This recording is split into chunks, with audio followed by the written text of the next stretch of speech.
People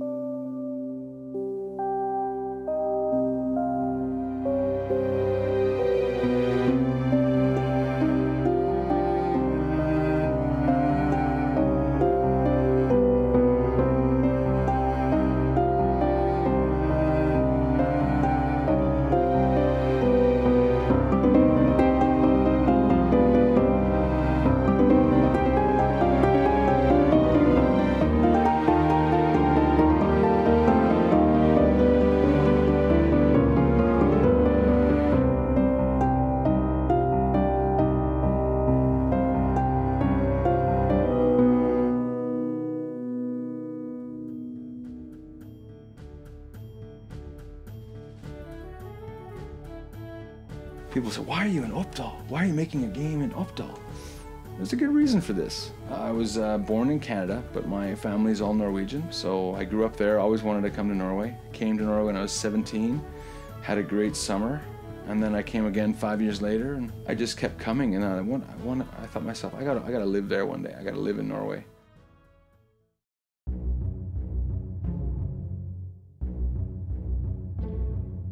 You and Eric, he gave us a place to start, and we're really thankful.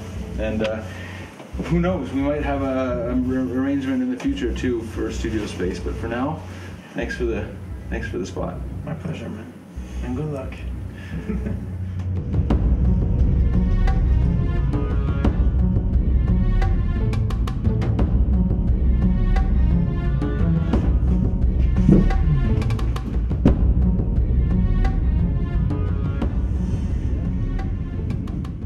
When we had an opportunity to move to Oppdal into an old farmhouse, fix it up, we moved in, pieces just fell, and then STIKKMENN started coming to life here. So that's why we're in Oppdal. I think this is what you're carrying. You gotta carry this thing over, man. This is too big.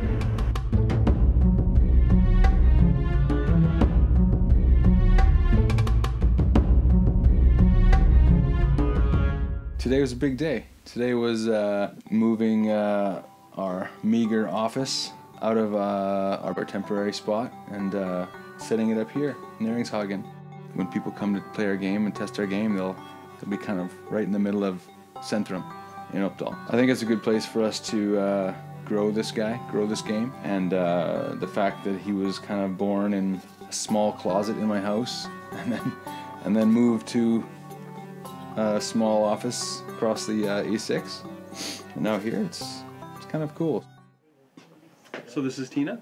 Tina was our first supporter at Oppdal, and she helped us get this whole project started. So thank you, Tina, for the opportunity. Welcome. I think it's really great that Eric's chosen to come here, because he's something totally new for all the other people working here, for the area, and it's a totally new idea, new business.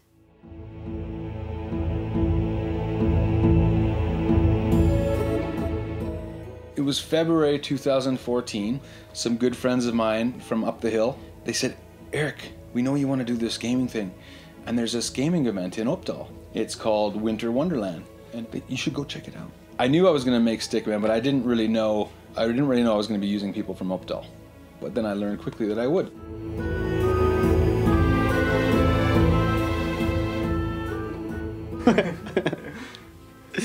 Me and a buddy from school up in Trondheim at Norway. We were both studying 3D animation. I met this crazy Canadian guy at a LAN event here in Oppdal. He's talking about making a game, and he wanted to recruit people. So we had a talk with him. Yeah, we've kind of been on board ever since, and it's been really cool. As an assistant producer, I'm doing whatever he wants me to do. Well, there are limits, of course.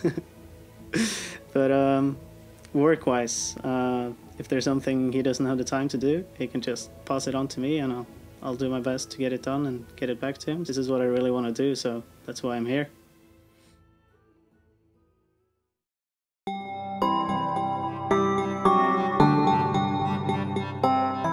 Hey guys, I'm Eric, and I'm the assistant producer.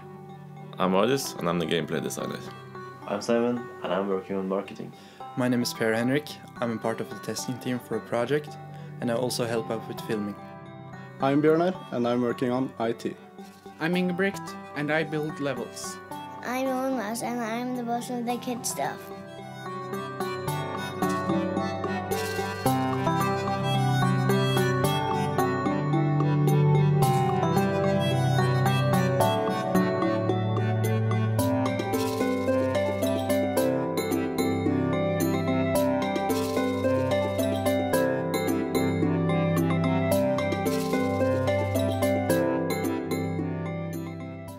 So we're involving kids early in our development process because it's a true test of our gameplay.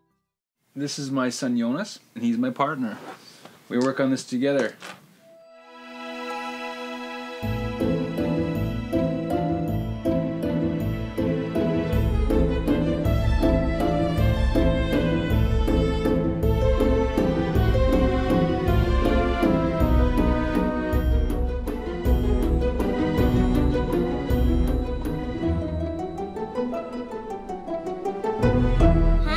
Hey, what'd you do? You found a bug. That's cool. A guy. I have two guys. Oh! I didn't make a bug. I just have two guys. Oh, that guy doesn't run, and only one guy runs. Can you make him stand on his head?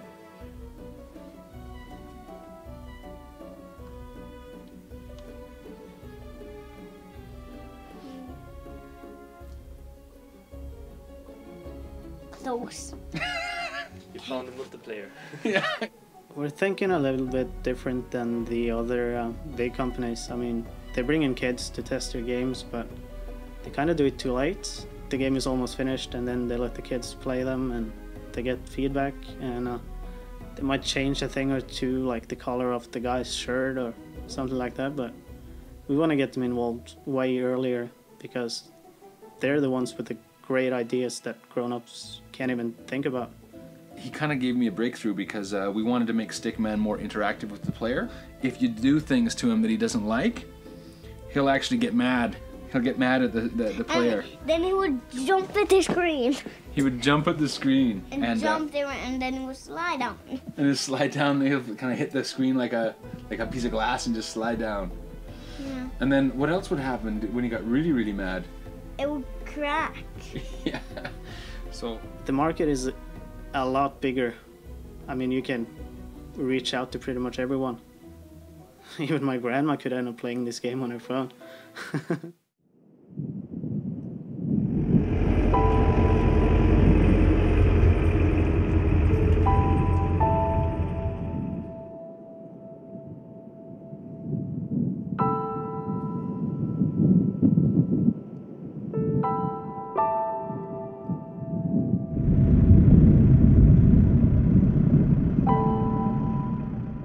hello, this is my wonderful family.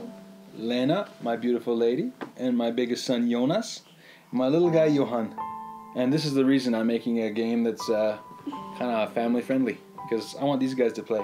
I figured, you know, there's all these fantastic games that are cutting edge graphics, they look like real people, real cars, you know, real war. I felt there was a place for simple games, and I don't think there's enough games that make you laugh. So I actually pitched it to EA. And actually the feedback I got was, hey, Eric, it's a cool idea, but you know, we're about making real games, real sports, real stuff. So I said, I put it back in my pocket, kept it to myself, and it kind of just grew in my mind, and then the advent of tablets and smartphones came, and I'm like, oh, wait a minute. Now we have a new medium that lends itself perfectly to Stickmen, because people are on the bus, they're sitting in the passenger seat of a car, they got 15 minutes to play. Well, let them play a simple game. So we've set this game up with kind of a Lego format. So the artist created 3D blocks. We can create a lot of different tiles, and they can have different properties, different colors, different shapes, and it's like Lego. So we can then go into Unity, the game engine we're using, and we can create levels just like we're building Lego blocks. They're just digital.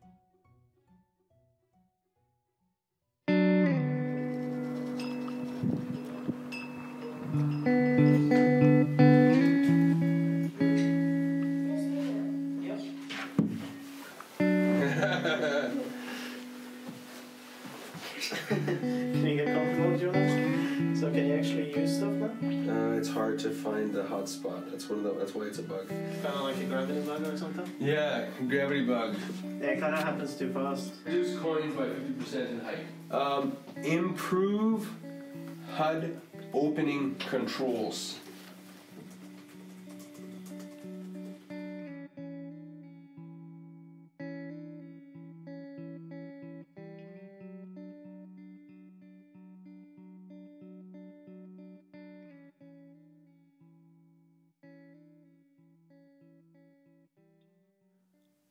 So our Norway team was enthusiastic, but they weren't all that experienced.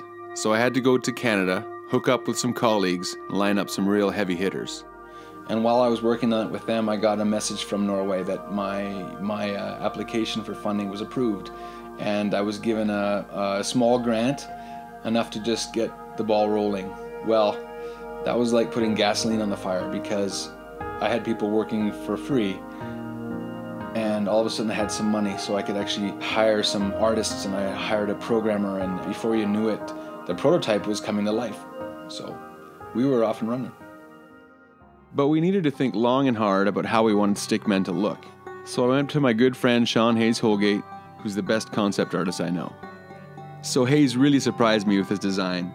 He flipped the script on Stickman's proportions. He gave him big bell-bottom style feet, big hands, skinny arms, a detached head, and one big eye. So this one eye is actually very expressive. It can convey a lot of moods and emotions. And when you're dealing with a small screen on smartphones and tablets, you don't have a lot of room for eyes and ears and a nose and a mouth. One eye can do it all.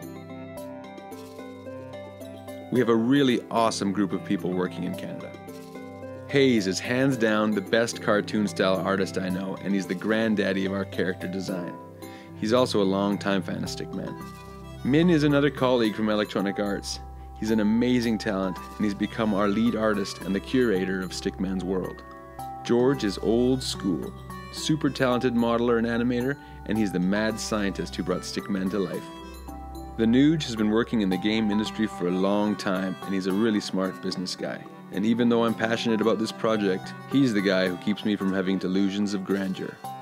As far as software engineers go, they don't come much better than Chris Koo. Systematic, creative, and realistic, and a friend of Stickmen for many years. Tony is a creative mind bomb, a musician, an outside-of-the-box kind of guy, and the artist behind our menus and front end. The D-Man, our lead programmer. This guy is the carpenter of our code, a tireless worker, and the guy who helped take Stickmen from concept to reality. Jennifer Guglielmucci, cinematic animator with style. She works in film, so she's able to bring life and character to Stickmen. I'm so lucky to have made so many great friends in the industry. All people who can help me realize this dream. To have them believe in Stickmen and chip in like they have so far. I am truly blessed. So, when I grew up, I had a single mom and a younger sister, and I guess I started getting into some trouble. I was angry, I didn't have a dad around, even though I had a wonderful extended family and a wonderful grandfather. There was a generation gap maybe, so I didn't, as much as I would have loved to have worked with him more, I didn't. But then I guess if I did, I'd be a carpenter right now and I wouldn't be making Stickmen. So I found my own way. Sometimes I found trouble. And what ended up happening, I guess I got kicked out of school a few times for doing things that I shouldn't do, got in some fights. And anyways, my life was going kind of down a bad path. And I wanted to get in the military. And in Canada, to get in the military, you can either go in as a grunt, the regular enlisted man. And I don't think that's too hard. But I wanted to go in as an officer. I wanted to be a fighter pilot. So it's harder to do that. You had to have great grades, and you had to have community involvement and fitness and all this stuff. And I had shitty grades. I was getting D's and C's. So my mom made a tough decision. She said, "Eric, this is not working out. You are having trouble in school. You're not going to succeed. You're not going to go to the military. It's not going to work out." And my aunt and my uncle. This is my aunt who was born in Oppdal. Her name is Venka. And my aunt and my uncle offered to take me in, a new house, new school, new friends, new environment, and they were going to kick my ass and make me study and do my homework and quit messing around. And yeah, it was tough. It was tough for me. It was tough for them, I think. It was tough for my mom to let me go. I was 15. But it worked out. It worked out. I got on the honor roll. So all these years, teachers were telling me, "Eric, you're so smart. What's wrong? What are you doing? What are you doing?" I had one teacher tell me once, he says, "Eric, I'm a counselor and I see all these troubled kids. And they come in here and figuratively, they might have like $5 to their name up here.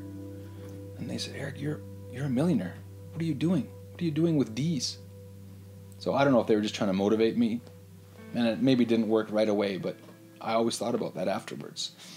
And when I had a change of focus, changed environment, stopped being the class clown, I actually did all right. I got A's, I got B's, I got in the military as an officer. I went to Royal Roads Military College, which is like a Canadian West Point. Got to go to school in a castle. I ended up getting a job at Electronic Arts. And then, I was already a gamer, but when I started working at Electronic Arts, I'm like, yeah, I gotta make games. I gotta make games. So that led me to this path. And that's why I'm making STIKKMENN right now.